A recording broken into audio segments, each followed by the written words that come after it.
Okay, so we talked about what happens after you have been accused and then you go to jail for a crime that you committed. Now let's talk about the punishment, the things that can happen to you. So, one thing that we want to talk about up front is what's called bail.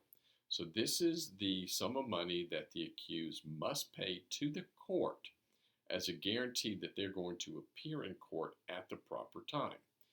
So, um, the use of bail is justified on two different bases. Number one, the person should not be jailed until his guilt has been established. And number two, a defendant is better able to prepare for a trial outside of a jail cell. Okay? So there's a term that's called preventive detention. What this means that a federal judge can order that an accused person can be held in jail without bail when there's a good reason to believe that he'll commit another serious crime before the trial starts. Critics of this law say that preventive detention is punishment before the trial even starts. They say that it undercuts the presumption of innocent until proven guilty. The Supreme Court upheld the law in 1984, saying that preventive detention was a legitimate response to a pressing societal problem. So it's allowed. Cruel and unusual punishment. We hear about this on television all the time. So the Eighth Amendment of the Constitution forbids cruel and unusual punishment. So the kind of punishment that it's talking about and the things that it's trying to prevent were things like burning somebody at the stake, crucifixion, drawing and quartering, and all other things in the same line of unnecessary cruelty. But what is not necessarily cruel and unusual? So if you were killed by a firing squad or killed by electrocution, even hanging, okay, have been deemed not cruel and unusual.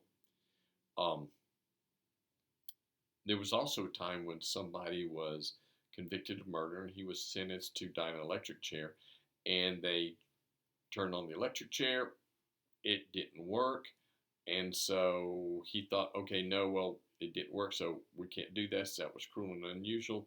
They said no. They hooked him back up. They tried it again, and he died. That was not considered cruel or unusual. Also, punishment, not necessarily death, okay, but forcing somebody to work hard labor with their wrist and their ankles bound by chains is not considered cruel and unusual. Now, capital punishment. Capital punishment laws deal with things that are going to lead to the death penalty.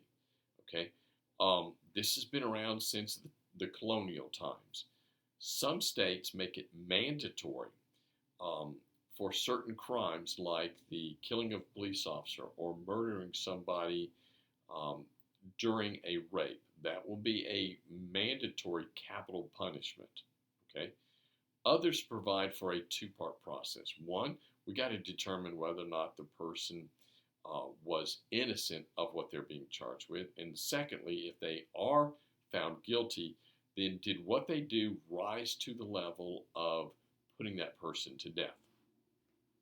A death penalty cannot be imposed on two classes of people: somebody who's considered mentally challenged or somebody under the age of 18 when the crime was committed. Okay. Last thing, treason. Okay. Treason against the United States is the only crime that is defined in the Constitution. And treason can consist of only two things. Number one, waging war against the United States. And number two, adhering, which means believing and following um, an enemy of the United States and giving them aid and comfort. Okay? The Constitution says that a person can be convicted of the crime of treason only unless the testimony of two different witnesses to the same act occurred, or if there is a confession by the defendant in open court. Treason can only be committed during a time of war, but Congress has made it a crime during times of peace to be convicted of espionage or sabotage in an attempt to overthrow the government by force or to conspire to do any of these things. Okay? Short and sweet. We'll see you guys later.